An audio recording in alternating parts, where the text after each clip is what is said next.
ഗവർണറായിരുന്ന doctor CV. ആനന്ദബോസിനെതിരെ Paschim Bangal BJP ഘടകത്തിന് അതൃപ്തിയുണ്ടായി എന്നാണ് റിപ്പോർട്ടുകൾ വരുന്നത്.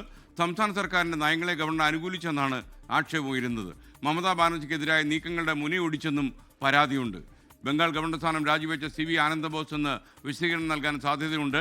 ഡൽഹി, ലഡാക്ക്, പശ്ചിമബംഗാൾ, തമിഴ്നാട്, ഹിമാചൽ പ്രദേശ് തുടങ്ങി 9 സംസ്ഥാനങ്ങളിലെ ഗവർണർമാരെയാണ് ഇപ്പോൾ മാറ്റിയിരിക്കുന്നത്.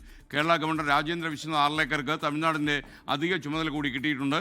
ബൽറാം നെടുങ്ങാടി കൂടുതൽ വിവരങ്ങൾ നൽകാൻ ഡൽഹിയിൽ നിന്ന് ചേരുകയാണ്. Balram, good morning. ഈ പശ്ചിമബംഗാൾ ഗവർണർ സി.വി. ആനന്ദബോസ് അദ്ദേഹം ഒരു ബ്യൂറോക്രാറ്റ് ആയിരുന്നുകൊണ്ടാണോ എന്നറിയില്ല, അദ്ദേഹത്തിൻ്റെ വഴിയിൽ യാത്ര ചെയ്യാൻ പലപ്പോഴും ശ്രമിച്ചതാണോ പശ്ചിമബംഗാളിലെ ബി.ജെ.പി ഘടകത്തിന് കല്ലുകടിയായതും അലോസരമായതും? Very good morning S K N. ഇന്നലെ അപ്രതീക്ഷിതമായാണ് ഇത്തരത്തിലൊരു നീക്കം ഉണ്ടാകുന്നത്. ആദ്യഘട്ടത്തിൽ പുറത്തു വന്നത് പശ്ചിമബംഗാൾ ഗവർണർ സി.വി. ആനന്ദബോസ് അദ്ദേഹം രാജി സമർപ്പിച്ചിരിക്കുന്നു എന്നുള്ള വാർത്തയാണ്. എന്നാൽ ഇതിനുമായി ബന്ധപ്പെട്ട എന്താണ് ഇതിൻ്റെ കാരണങ്ങൾ എന്നതിൻ്റെ വിശദീകരണം, വ്യക്തമായ ഒരു ചിത്രം ഇപ്പോഴും ലഭ്യമല്ല എന്നുള്ളതാണ് യാഥാർത്ഥ്യം. ഇതിന് തൊട്ടു പിന്നാലെ തന്നെ 9 ഇടങ്ങളിൽ, പശ്ചിമബംഗാളും കേരളവും അടക്കം 9 ഇടങ്ങളിൽ ഗവർണർമാർക്ക് സ്ഥാനചലനം ഉണ്ടാകുന്നു. 2 ഗവർണർമാർ നിലവിലുണ്ടായിരുന്ന 2 പേർക്ക് പദവി നഷ്ടമാകുന്നു.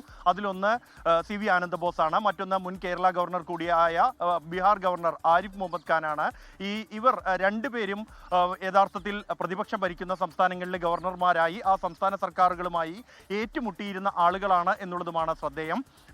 Doctor CV. ആനന്ദബോസിനെ സംബന്ധിച്ചിടത്തോളം അദ്ദേഹം ബംഗാൾ സർക്കാരുമായി കടുത്ത ഏറ്റുമുട്ടലുണ്ടായിരുന്നു. എന്നാൽ സമീപകാലത്തായി ഈ മമതാ ബാനർജിയുമായി അദ്ദേഹം നല്ല ബന്ധത്തിലായിരുന്നു എന്നും അതിൽ ബി.ജെ.പി ബംഗാൾ ഘടകത്തിന് അതൃപ്തി ഉണ്ടായിരുന്നു എന്നും അതാണ് അദ്ദേഹത്തിൻ്റെ ചലനത്തിന് ഇടയാക്കിയത് എന്നുമുള്ള അഭ്യൂഹങ്ങൾ പ്രചരിക്കുന്നുണ്ട്. പ്രത്യേകിച്ച് അദ്ദേഹം രാജിവെച്ച് ഇതിന് തൊട്ടു പിന്നാലെ തന്നെ ഇതുമായി ബന്ധപ്പെട്ടുള്ള സന്ദേശം മുഖ്യമന്ത്രി മമതാ ബാനർജിക്ക് കൈമാറിയിരുന്നു. അല്ലെങ്കിൽ അദ്ദേഹം താൻ രാജിവെച്ച കാര്യം ആദ്യം അറിയിക്കുന്ന ആളാണ് മമതാ ബാനർജി എന്നുള്ള റിപ്പോർട്ടുകളും കഴിഞ്ഞ ദിവസം പുറത്തു വന്നിരുന്നു. തൊട്ടു പിന്നാലെ തന്നെ മമതാ ബാനർജി ഇക്കാര്യത്തിൽ പ്രതികരണവും നടത്തി.